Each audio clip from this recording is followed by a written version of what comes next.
గమనించండి, యోబు జీవితంలో ఎంతో గొప్ప ఐశ్వర్యవంతుడే, ఎంతో గొప్ప సమృద్ధి కలిగిన వాడే, ఎంతో గొప్ప వైభవంతో నిండిన వాడే.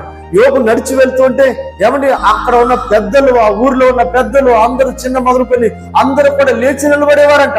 ఎందుకంటే అతడంత గనుడు, అతడంత గొప్పవాడు, అతడంత ఐశ్వర్యవంతుడు, అతడంత దీవించబడిన వ్యక్తి, అతనికి ఉన్నంత సంపద బహుశా అక్కడ ఇంకెవరికి లేదేమో. అందుకే అందరూ కూడా అతను గౌరవిస్తూ ఉన్నారు. అతను వెళుతూ ఉంటే అతన్ని చూసి భాగ్యవంతుడు నీవు, అదృష్టవంతుడు నీవు అని పలుకుతూ ఉన్నారంట. ఏమండి, ఎందుకంటే అతడు పట్టిందల్లా బంగారం అయిపోతుంది కనుక, అతడు ఏ పని చేసినా అందులో లాభాలు వస్తున్నాయి కనుక, అతడు ఏ వ్యాపారం చేసినా అతడు ఎంతగానో అభివృద్ధి చెందిపోతూ ఉన్నాడు. అందుకనే వాక్యంలో రాబడుతుంది, అతను చూసిన వారందరూ ఏమన్నారంట? అదృష్టవంతుడు అన్నారంట, భాగ్యవంతుడు అన్నారంట. అంత గొప్ప సమృద్ధి, అంత గొప్ప ఐశ్వర్యము, అంత గొప్ప ఆశీర్వాదంతో తొలతూగాడు ఆయన. కానీ ఒక రోజున అన్ని కోల్పోయాడండి.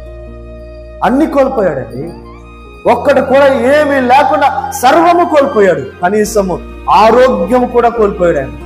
ఇప్పుడు బలం ఉంది, శక్తి ఉంది, ఆరోగ్యం ఉంది, పోతపోయిందిలే డబ్బులు, పోతపోయిందిలే ధనము, పోతపోయిందిలే బంగారం, పోతపోయిన ఆస్తులు, మరలా వ్యాపారం చేస్తాను, మరలా సంపాదిస్తాను అనటానికి ఆరోగ్యం కూడా లేకుండా అయిపోయిందండి అతని జీవితంలో. నడినెత్తి మొదలుకు నరిపాదం వరకు భయంకరమైనటువంటి వ్యాధితో బాధపడుతూ ఉన్నాడు.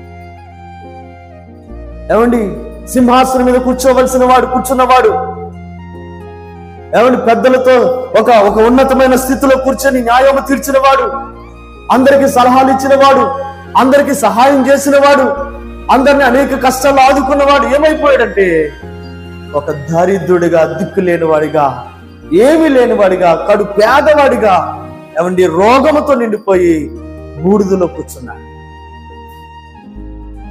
గమనించండి, నా దేవుడు ఎంత గొప్పవాడంటే ఎంత దిగజారిపోయినా, నువ్వు ఎంత అడుగంటిపోయిన స్థితిలోకి నువ్వు వెళ్ళిపోయినా మరలా అక్కడి నుండి అత్యధికమైన ఆశీర్వాదం వైపు నిన్ను లేవనెత్తగలిగిన దేవుడు నేను ఆరాధిస్తున్న యేసు ప్రభువు. గమనించింది బిడ్డ, రోజున నష్టాల్లోకి నువ్వు వెళ్ళిపోతున్నావు అని బాధపడిన అవసరం లేదు, అప్పుల్లో కూరుకుపోతున్నావు బాధపడిన అవసరం లేదు. ఏమండి, ఉండుండగా నీ ఆర్థిక స్థితి దిగజారిపోతుంది అని నువ్వు ఏమాత్రమో కురిగిపోవలసిన పని లేదండి. నువ్వు నమ్ముకున్న దేవుడు గొప్పవాడని విశ్వాసం ఉంచు, ఆయనకి ప్రార్థన చేయి.